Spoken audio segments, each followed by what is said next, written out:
TMC के एक नेता ने बोला था और उसका बयान है कि हिंदू महिलाएं सुंदर होती हैं। अब इसका मकसद क्या था मुझे नहीं पता।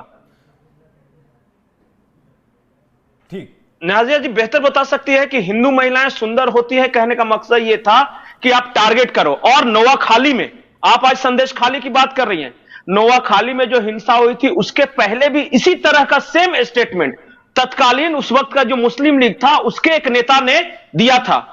हिंदू महिलाएं सुंदर होती हैं, इसका मतलब यह होता है, इशारा होता है कि जाओ और पकड़ो, जो करना है करो, पकड़ो। बिल्कुल। ममता बनर्जी नोआखाली, सुन भैया, ममता बनर्जी जी की सरकार ही आई है लव जिहाद के प्रमोशन से। क्यों? रिजवानुर रहमान और रुकबानुर रहमान भूल गए?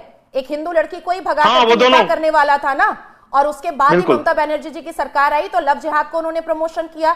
21 जुलाई शहीद दिवस का जो मंच बनाती हैं वहां पर ममता बनर्जी हिंदू से अजान दिलवाती हैं, खुद सर पे आंचल रख करके ईद की नमाज में चले जाती हैं, खुद सर पे आंचल रख करके पेट भर करके अफ्तार में चली जाती हैं।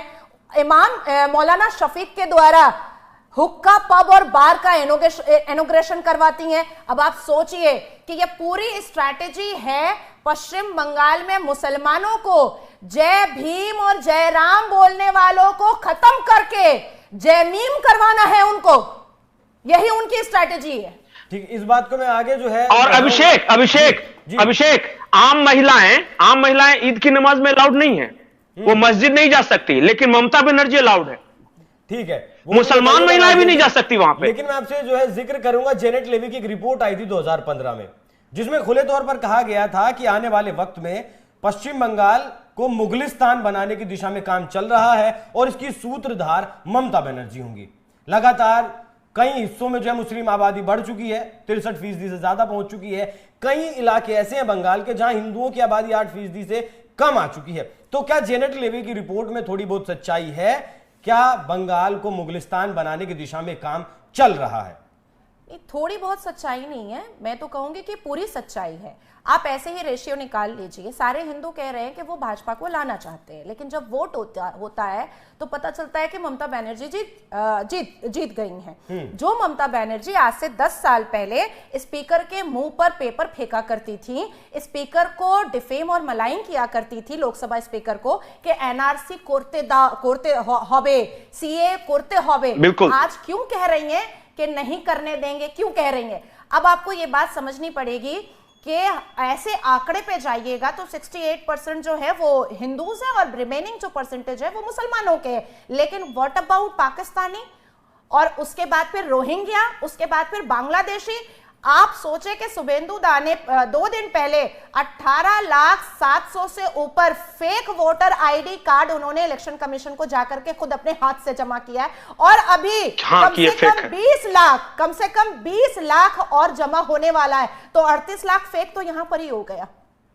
मुगलिस्तान बनाने के लिए आपको क्या लगता है कि मिमी चक्रवर्ती और नुसरत रूही जहां जैन कैपेबल थी मेंबर ऑफ पार्लियामेंट बनने के लिए? जिनको 144 धारा और 174 धारा नहीं पता, वो मेंबर ऑफ पार्लियामेंट और लॉ मेकर बनने के लिए कैपेबिलिटी थी उनके अंदर? नहीं। और उनको क्यों बनाया गया? ये बेहद मजेदार है। कर करके उनके वोट को अट्रैक्ट करने के लिए उनको मेंबर ऑफ पार्लियामेंट बनाया गया है, ताकि वो अश्लीलता का नंगा नाच करती रहे और उस अश्लीलता के नंगे नाच के सहारे वो मुसलमानों का वोट लेती रहे। मुगलिस्तान आधा बन चुका है। मैं फिर से हाथ जोड़ करके कह रही हूं कि जिस तरह से कश्मीर की बेटियां आज कह रही हैं कि वो मलाला यूसुफजई नहीं है, लेकिन हम बंगाल की बेटियां निर्भया जरूर हो चुके हैं। कानूनी कार्रवाई कड़क होनी चाहिए। कानूनी कार्रवाई कड़क नहीं। अभिषेक बहुत बहुत महत्वपूर्ण है ये जो मिमी चक्रवर्ती, नुसरत, जहां ये जो है ना, इनको जानबूझ के प्रोजेक्ट किया गया। और आप समझिए कि वह स्ट्रेटजी क्या थी। उसे वो दुर्गा पूजा के समय एक डांस करता हुआ वीडियो उसे जानबूझ के कराएगा, पूरे देश में उसे प्रचारित किया गया। मिमी चक्रवर्ती और नुसरत जहां का ग्लैमरस अंदाज बंगाल के वोटरों को दिखाया गया। और किन वोटरों को दिखाया गया? जाहिर है महिलाओं को तो दिखाया नहीं गया होगा, और जाहिर है कि हिंदू महिलाओं को वो नहीं दिखाया गया होगा। बिल्कुल। वो किसके लिए था? और ये सब ममता बनर्जी कर रही थी। प्रशांत किशोर उस वक्त उनके स्ट्रेटजिस्ट हुआ करते थे। उन्होंने अभिषेक बनर्जी को कुछ समझाया था कि आपको अपने पार्टी के मेकओवर के लिए इस तरह के ग्लैमरस फेसेस चाहिए थे। सिर्फ मुल्ला मौलवी ये सबको दिखाइएगा तो नौजवानों के वोट नहीं मिलेंगे आपको। आपको मिमी चक्रवर्ती को भी दिखाना होगा, आपको नुसरत जहां को भी दिखाना होगा, और तब आपको वोट मिलेंगे। बंगाल के हालात तो ऐसे हैं अभिषेक कि वहां कुछ इलाकों में चले जाइएगा तो जिन नजरों से देखते हैं मुसलमान महिलाओं को भी, जी सिर्फ हिंदुओं को नहीं, जिन नजरों से देखते हैं आप आंख से वही आंख से बलात्कार होता है। आंख से जो मुसलमान लड़के जो गलियों में अड्डाबाजी करते हैं, जो मुसलमान लड़के दोपहर में 2 बजे सो करके उठते हैं और वो आंख से बलात्कार करते हैं। अच्छा, मुझे ये बताइए नाज़िया जी, जिस तरीके से आपने बंगाल के हालातों पर चर्चा की, बंगाल के हालात जितने भयावह आपने बताए, जो विभत्स तस्वीर हो सकती है किसी भी जगह की, वो आपने बताई, तो उस इलाके में रहना, उस बंगाल आखिरी लाइन में ये कहना चाहूंगा अभिषेक के लिए कितना जो है दुर्गतिपूर्ण है, ये कितना मुश्किल है। नाजिया इलाही सर्वाइवल है बंगाल में। एसिड अटैक नाजिया इलाही पर हुआ, गाड़ी को जलाया गया नाजिया इलाही, मेरे मर्डर का पूरा इंतजाम किया गया नाजिया इलाही, मेरे मॉर्फ फोटो को न्यूड फोटो में मॉर्फ करके वायरल करवाया गया, मैं विक्टिम हूँ। मेरी 5-5 शादियों की अफवाह उड़ाई गई, मैं विक्टिम हूँ। कई केसेस हाई कोर्ट में चल रहे हैं। उसके बाद फिर पश्चिम बंगाल के एक मुसलमान नेता हैं जावेद अहमद खान, उन्होंने अपने लड़कों के द्वारा छोटे छोटे क्लिपिंग बनवाए कि वो लड़के मुझे ओयो रूम में लेकर जाते हैं। ये सारी चीजें मेरे साथ हुई हैं। मैं खुद विक्टिम हूँ सिर्फ इसलिए क्योंकि मैं लॉ एंड ऑर्डर के पक्ष में बात करती हूँ, मैं शिक्षा के पक्ष में बात करती हूं, इसलिए मुझे इस तरह से मेरी जुबान को बंद कराने के लिए जितनी कोशिश हो सकी है उतनी कोशिश फरहाद हकीम, ममता बनर्जी और जावेद अहमद खान ने किया है। और जब 8-8 वारंट जावेद अहमद खान के लड़कों के अगेंस्ट में, मुसलमान लड़कों के अगेंस्ट में निकला, तो नेपाल भगवा दिया उन लोगों को, नेपाल सीधा।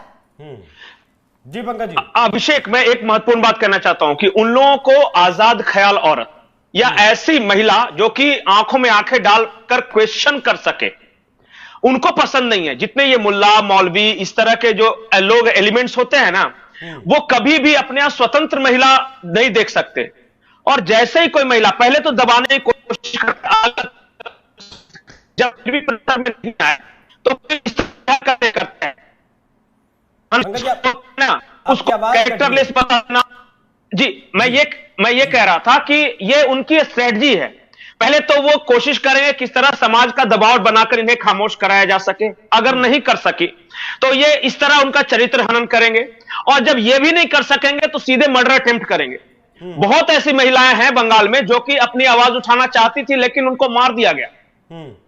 उनको पहले तंग किया गया, परेशान किया गया, और जब वो फिर भी नहीं मानी, जब फिर भी वो अपना सवाल उठाती रही, तब उन्हें मार दिया गया। और नाजिया इलाही खान आज अगर एक सेलिब्रिटी नहीं होती, आज अगर ये अधिवक्ता नहीं होती, कोई साधारण महिला होती बंगाल की, तो अब तक इनको एलिमिनेट कर दिया जाता। बहुत ज्यादा मुश्किल नहीं है वहां। और ये शेख शाहजहां जो है ना, वो शेख शाहजहां ने किया है, लेकिन शेख शाह जैसी ख्वाहिशें पाले हुए हजारों शेख शाहजहां गली मोहल्ले में घूमते रहते हैं। अंत में उनकी यही ख्वाहिश है, आप जाइएगा उनसे बात कीजिएगा ना, तो ख्वाहिश यही है कि कोई हिंदू महिला मिल जाए, हम उसके साथ ये काम कर सके, गलत काम। ठीक है, अब जाइए कभी घूमिए उन इलाकों में, तब बहुत कुछ पता चलेगा।